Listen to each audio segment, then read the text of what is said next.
آیت نمبر 90 سورۃ المائدہ، یا ایھا الذین آمنوا، اے اہل ایمان، انما الخمر والمیسر، یہ جو شراب ہے، خمر اور جوا، والانصاب اور بت، والازلام اور جوئے کے تیر، ظاہر وہ جس آج کل وہ تیر آج تک چل رہے ہیں، وہ گھماتے بھی رہتے ہیں وہ کسینوں کے اندر وہ سارے معاملات، رجس من عمل الشیطان، یہ تو سوائے اس کے کچھ نہیں ہے کہ شیطان کی جو ناپاکی ہے نا اعمال کی، ان میں سے ظاہر شیطانی اعمال ہے تو حرام ہے، ظاہر جب شیطانی اعمال کہہ دیا تو پھر پیچھے حرام کا لفظ بولنا ضروری نہیں ہے، حرام ہو گیا۔ باقی آپ تفصیل حدیث میں دیکھیں تو جامع ترمذی میں بڑی تفصیل حدیث ہے کہ شراب نکالنے والے پر، نکلوانے والے پر،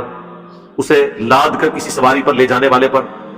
لوڈنگ کرنے والے پر، ان لوڈنگ کرنے والے پر، پینے والے پر، پلانے والے پر، وہ 10 قسم کے لوگ ہیں جن پہ اللہ کے نبی علیہ السلام نے لعنت فرمائی ہے۔